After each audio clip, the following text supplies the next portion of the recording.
Hello, I'm Alice Boyd. I'm a sound designer and composer and theatre maker. I'm interested in the power of the arts to communicate climate change. So I've done a number of shows about climate change as well as audio projects. I run a network of 250 theatre makers and organisations who are all trying to work together to make the theatre industry more environmentally sustainable. Later this year, I'm working on a binaural podcast, and I'm hoping that the theatre industry will start to come back, as well as other projects, to try and spread the message about climate change even more. I'm Laura. I write creative nonfiction, mostly about mental health and the climate crisis. I'm currently working on projects for the Wellcome collection, one on medication and its environmental impact. And I'm working on a slightly different project for Yoga International, which is a journal about yoga practice. Next year, I hope to start work on my first book. Germination, or the bit that's in the sound work, comes from a longer essay, which is about 5,000 words, which explores my mental health, particularly the state of hypomania in different environments, and the extract specifically about reading about lithium extraction, lithium mining in Bolivia comes at the very end of that piece. And I guess in that essay, I'm beginning to think about how human mental health and sort of the mental health crisis is also sort of the consequences of it don't just end at people. It affects pollution, and obviously lithium mining is mostly for so-called green energy provision. Governments in Europe now are starting to legislate on electric vehicles, and lithium is used to power those in the batteries. So lithium used for medication, lithium carbonate, which is used to medicate bipolar disorder, is only a very small percentage of the lithium mining industry.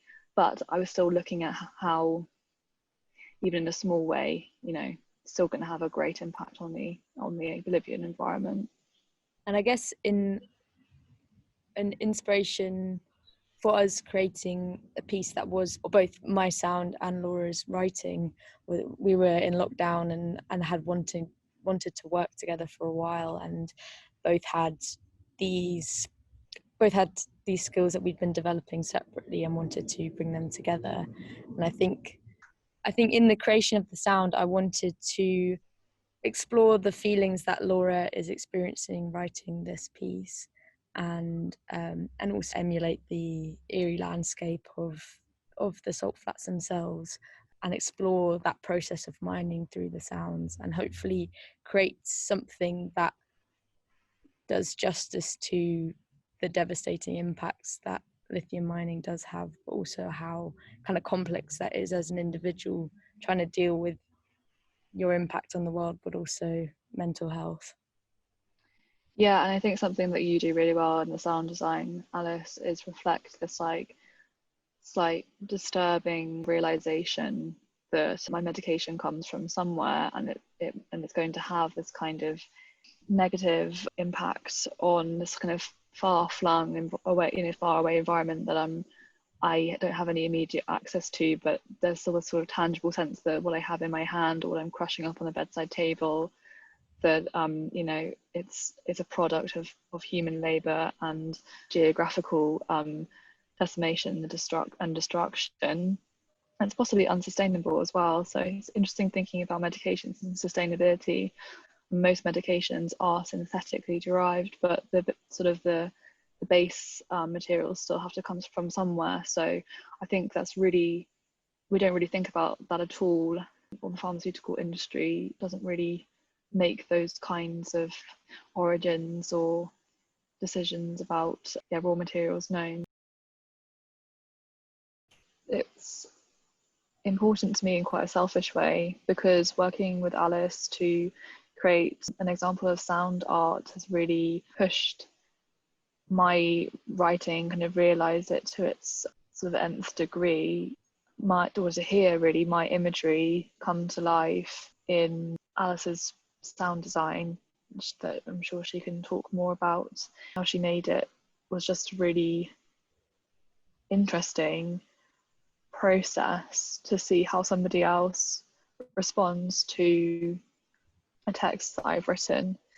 And also we hope to make more work along these lines, perhaps including some video and performance work. So the kind of multimedia immersive nature is going to be the kind of core tenet of us and my creative practice, I think. Yeah, and I think in terms of the actual track itself, so we've paired Laura's narration of her piece with my soundscape, which uses a variety of different sound sources. So there's a bit with my vocals and synthesizers, which possibly sort of evokes something that's harder to grasp. So the idea of Laura being connected to this place that's far away that you've never been to, and then we had some field recordings of London, so there's some tube rumbles in there, and also just some more kind of found sounds. The final and probably most important reason that Germination is a multimedia project is for reasons to do with accessibility. We want to make our work as accessible as possible to different kinds of audiences, and felt that being able to provide text and sound was a good way to start that kind of process. Also, the piece is written from a neurodiverse perspective, so I'm hoping that it becomes one of many in this kind of space within discussions of the environmental activism. It's not just like a neurotypical piece that we've kind of then built all this like neurodiverse stuff around. It is actually a piece written from a neurodiverse perspective that we're then thinking about how to make that suitable for different audiences as well, you know. Germination has been such a fun and interesting project, working on that collaboratively with Alice. It is slightly pointless if that collaboration only kind of resonates and reverberates around the two of us. Like, we're both pretty informed about, I mean, obviously there's so much to learn, there's so much to improve on. As it sort of goes, generally we're both pretty well informed about climate activism, about the sort of current state of affairs. So there's kind of no point of it just kind of, you know, just cycle between us. So we've been thinking about where to position the work so it kind of breaks out of that loop of the sort of echo chamber of that can happen, I think, sometimes with climate, or well, any form of activism, where it kind of doesn't really break out of the immediate, it's very well-intentioned activists. So we've been thinking about where to put the work, and one of the places would be commercial art galleries. And it's not necessarily because money is a driving force for either of us, particularly with our work, but because we can reach new audiences, perhaps those who don't often think about global warming and climate change and environmental crisis. Alison Tickell, who's the CEO of JD's Bicycles, says something that's really cool. And she says, I heard her say this at a talk, she said, the arts is the difference between knowing knowledge and feeling knowledge. And definitely as a species, that we respond to storytelling and emotion over fact. And that's kind of been proven in a few different ways, whether it's through like Trump's presidential campaign or if it's through the climate movement. And although, you know, obviously the climate movement has had a lot against it, but also it was very, you know, it's, the facts are sometimes confusing. And I think artists have a really important role in communicating climate change and changing the way culture is. Yeah, I guess like it's kind of important to bear in mind that it's not necessarily about a dichotomy. It's not necessarily about fact or or emotion, right? It's about holding those two things in tandem, because we need the facts, we need the science, we need to know how we can change the current status quo, but also that the driving force for doing so is the emotional, it is feelings, it is personal stories that make everything so much more immediate and tangible. Just in the collaboration part, climate change needs a collaborative response. So whether that's a collaborative scientific response, a collaborative policy response, that extends to art as well. And collaboration makes work on the whole, in my opinion, all the more powerful, because you're reaching further audiences, you're involving more people, and I think that's what the climate movement needs to do.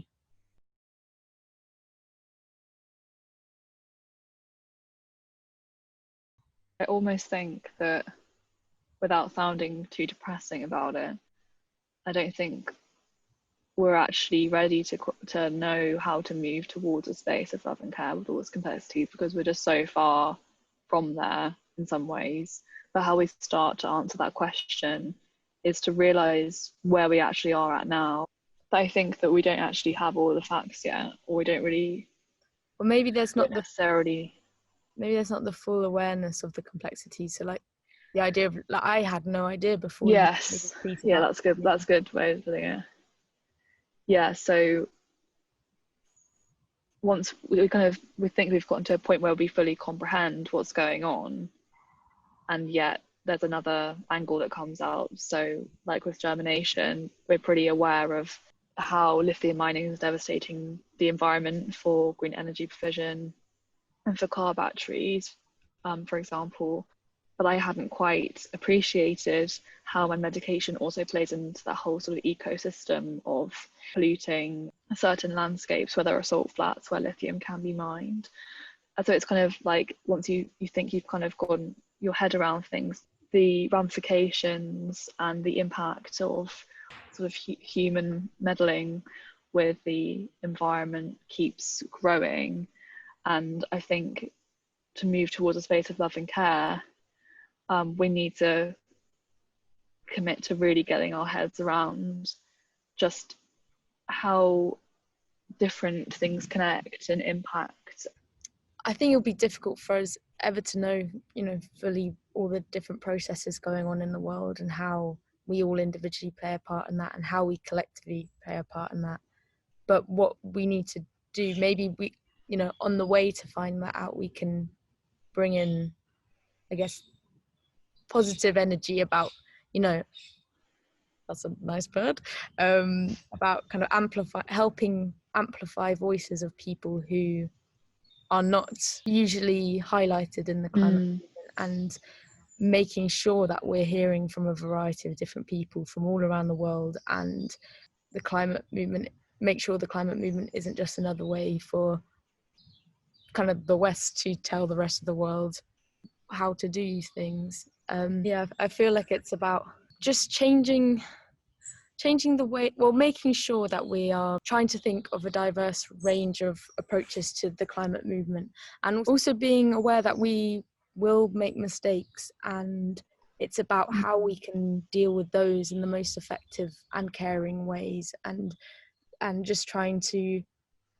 do as much as we can to right now to make sure we've included as many people as possible in the discourse around climate change as possible.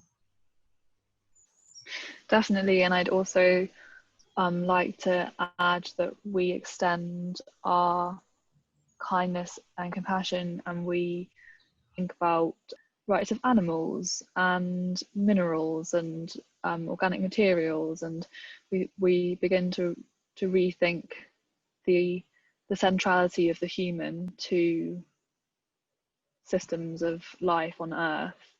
And a really good introduction to that is a book by Timothy Morton called Humankind: Solidarity with Non-Human People.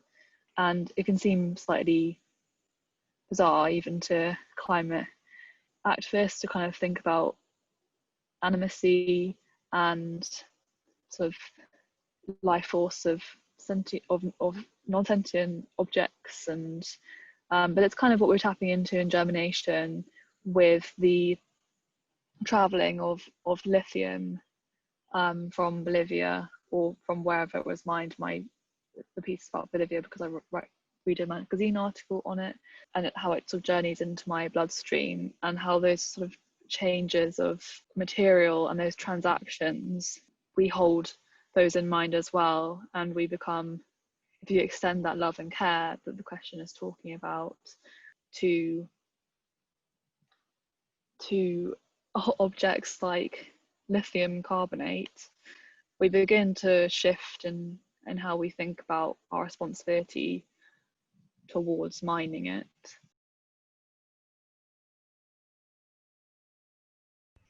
Because of how I find myself wired, I don't necessarily enjoy being in really collaborative or communicative spaces. So like big groups, be they online or in person, I find quite overwhelming, and sort of one-on-one I'm more than happy with, but I'm possibly not the best person to ask about learning more on platforming voices particularly. But what I can suggest are some readers who I found really interesting about neurodiversity and climate change, or particular. So I've already mentioned Timothy Morton, who particularly writes about new approaches to understanding climate change, often quite imaginative approaches, and he uses something called object-orientated ontology. He wrote a book called Dark Ecologies and another called Hyper Objects, and I'd recommend both of those if you want to have your mind blown a bit about time, space, the environment, what a block of marble is and isn't. They're quite interesting, or massively interesting, works of theory. I don't understand everything he writes, but it definitely incentivizes me into taking action, changing my routines and habits, and also my own writing practice. Another writer is Mal Y. Chen. In their book Animacies, they write on inanimate objects and how we can use those to rethink anthropocentrism. So that's the sort of human at the centre of the universe, the top of the hierarchy, and they mostly write about sort of bodily and mental health and linguistics, but fascinating work, especially if you're interested in academic responses to some of these ideas. And often things like neurodiversity, mental health, climate change, a lot of them have an academic root that can be ignored by mainstream discourses, especially as they become more popular.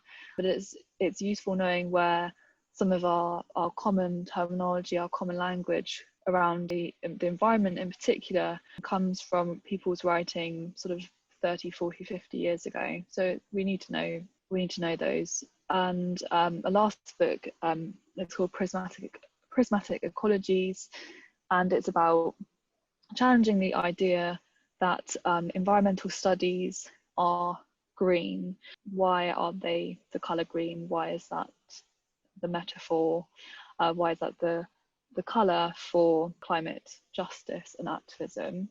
And so they look at different ways of theorising climate change and the environment through red, orange, yellow, the rainbow, also through ultraviolet, black, white, X-ray, gold, silver. And it's again a really imaginative read, mostly to do with forms of literary studies, but just a fascinating another way of thinking about the sort of where we find ourselves today, really. And those are the kind of more academic works I'd suggest on neurodiversity and climate change. And the Wellcome Collection has an excellent archive of articles, and I'm hoping to further my research on lithium mining and my relationship with lithium carbonate for the Wellcome Collection as well. And I hope Alice might have a few website recommendations for us, for those who are less interested in academic texts.